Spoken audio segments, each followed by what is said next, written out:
Sudan میں ایک چھوٹی سی بچی، معصوم بچی اپنے چھوٹے سے بھائی کو، معصوم بھائی کو لے کر بھوک کی وجہ سے تڑپ رہی ہے، کوئی اسے کھانا دینے نہیں گیا۔ جب بھوک سے بےتاب ہوئی ماں مر گئی تھی تو قبر پر پہنچی، وہ قبر پر پہنچ کر یہ کہتی ہے یا امی انا جوعان، میری ماں ہم دونوں بھوکے ہیں، کوئی روٹی کا ٹکڑا اور کھانا لے کر نہیں آیا۔ ماں کل جب ہم بھوکے ہوتے تھے تو کھانا ہمیں دیا کرتی تھی، بھیک مانگ کر پڑوس سے لایا کرتی تھی، ہم بھوکے ہیں کئی دن سے کوئی کھانا نہیں لایا۔ لیکن ماں قبر سے کیا جواب دے، اتنی چھوٹی بچی ہے، اسے کیا معلوم کہ ماں قبر میں ہے۔ پھر وہ کہتی ہے اے میری ماں تو مجھے جواب کیوں نہیں دیتی؟ یہ ویڈیو پوری دنیا میں وائرل ہوا۔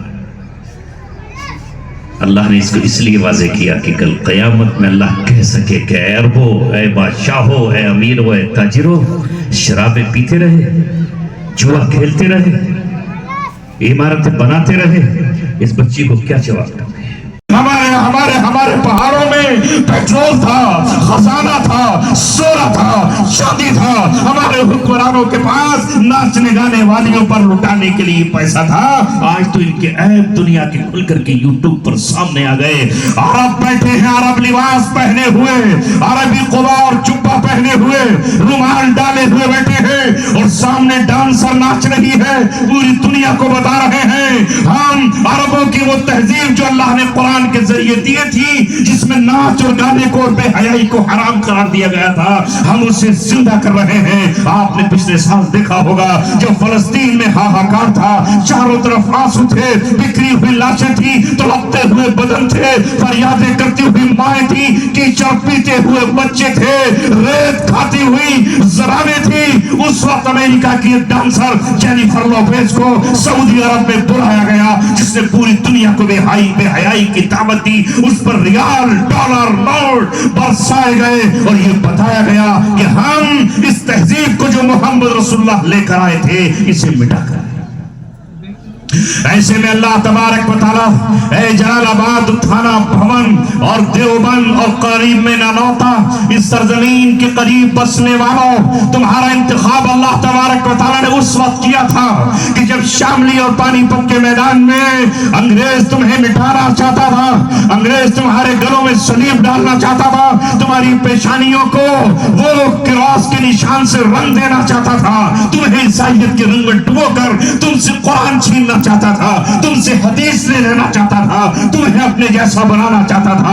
اس وقت مولانا قاسم نانوتوی اٹھا، ان کے ساتھی اٹھے، یہ قریب ہی میں گنگو ہے، رشید احمد گنگو ہی اٹھا، یہی حافظ زامین اٹھے، یہ سامنے ہی تھانہ بھون ہے جہاں سے ہم گزر کر آ رہے ہیں، یہاں سے ولی کامل اٹھے اور انہوں نے ایک نعرہ مستانہ لگایا، یہ کرانے کا ایک حاجی یہاں آیا ہوا ہے، اس کے یہاں رحمت اللہ تیران بھی تھا جس نے پادری فنڈر کو شکست دی تھی اور یہ کہا تھا جب تک یہاں قرآن کے پڑھنے والے موجود ہیں تمہارا چراغ ان سورج کے سامنے چل نہیں سکتا۔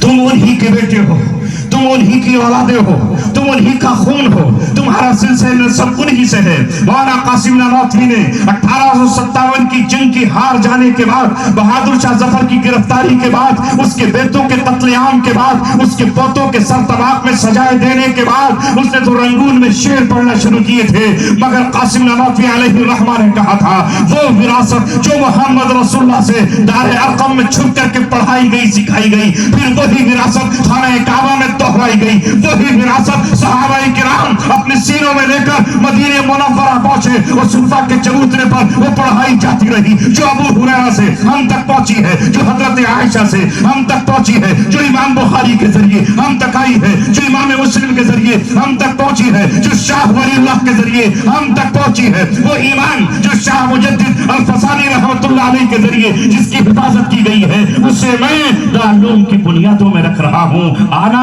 اور اپنی وراثت کو لے کر کے یہاں سے چلے جانا، اس وراثت کے امین ہو تم، اس سے غداری اور خیانت مت کرنا، إنا عرضنا الأمانة على السماوات والأرض والجبال فأبين أن يحملنها وأشفقن منها وحملها الإنسان.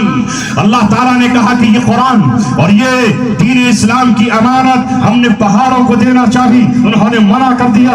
ہم نے آسمانوں سے پوچھا تم اس کی ذمہ داری نبھا سکتے ہو؟ کہا نہیں. ہم نے زمین سے کہا کیا تم اس ذمہ داری کے نبھانے کے لیے تیار ہو؟ کہا بالکل نہیں. وحملها الإنسان. اے نوجوانوں تم آگے بڑھے، تمہارے باپ دادا آگے بڑھے، تمہاری روحیں آگے بڑھی، تمہارے ہاتھ آگے بڑھے، تمہاری زبانیں آگے بڑھی، اور انسان نے آگے بڑھ کر کہا، محمد رسول اللہ کے غلاموں نے آگے بڑھ کر کہا اس امانت کی ذمہ داری ہم اٹھاتے ہیں. اور اللہ نے قرآن دے دیا، نعمت دے دی. آج ہماری ذمہ داری ہے، کچھ نہیں کر سکتے ہو تو ان مدرسوں کو محبت کی نظر سے تو دیکھو، پیار کی نظر تو ان پر ڈال دو. اگر تم اپنی کھیتی کو دیکھتے ہو، گنے کو، تو اس پر محبت کی نظر ڈالتے ہو. عمدہ مکانوں پر محبت کی نظر ڈالتے ہو. ان حافظوں پر محبت کی نظر ڈالو، ان قاریوں پر محبت کی نظر ڈالو. اللہ تعالیٰ سے منسوب جو چیز ہے اس پر پیار کی اور محبت کی نظر ڈال دیجئے. اللہ تبارک و تعالیٰ تم پر محبت کی نظر ڈالے گا. ورنہ میں نے آپ سے کہا تھا کہ چھپا کر آستی میں بجلیاں رکھی ہیں گردوں نے، انا دل باغ کے غافل نہ بیٹھے آشیانوں میں.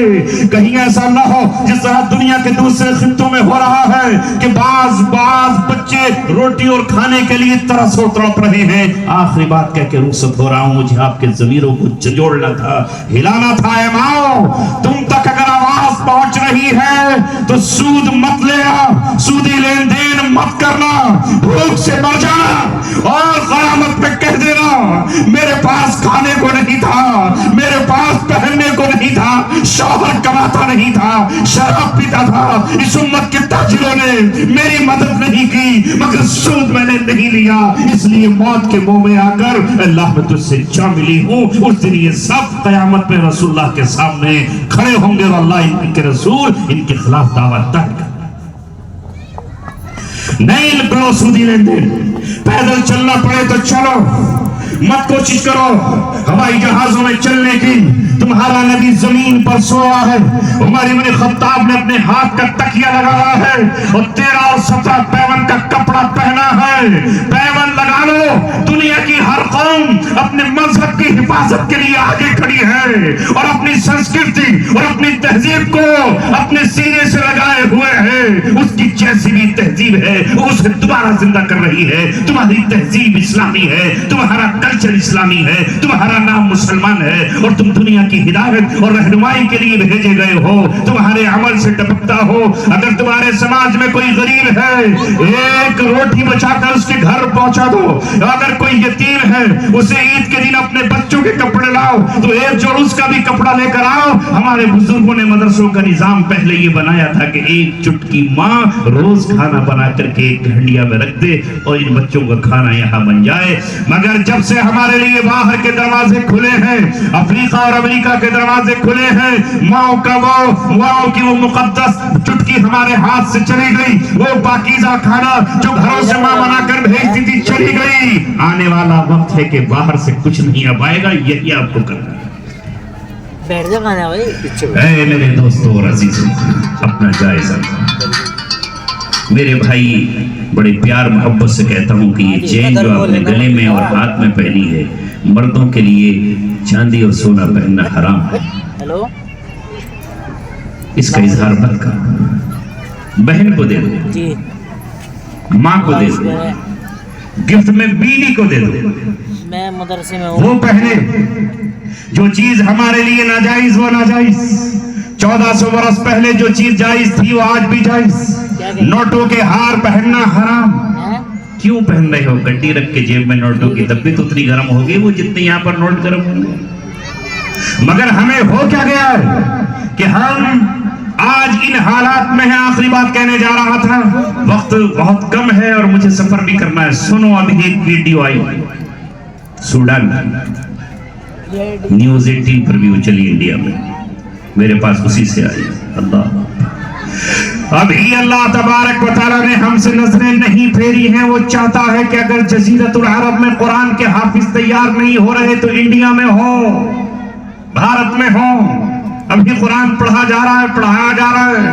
مبادا کہ وہ وقت آ جائے کہ جب ترسیں ہم رشیا کی طرح کہ وہاں قرآن پڑھنے کے لیے لوگ ترس گئے. 70 سال تک روس نے قرآن پڑھنے نہیں دیا. جب روس کے ٹکڑے ہوئے اور آزاد ریاستیں ہوئی تو وہاں لوگوں نے سب سے پہلی جو ڈیمانڈ رکھی, جو وہاں کے مسلمان تھے انہوں نے کہا ہمیں کچھ نہیں چاہیے, اے باہر سے آنے والوں اللہ کی کتاب جو قرآن ہے بس وہ تحفے میں لے کر آ جاؤ. 70 سال سے ہم نے قرآن دیکھا نہیں, اس کی تصویر نہیں دیکھی.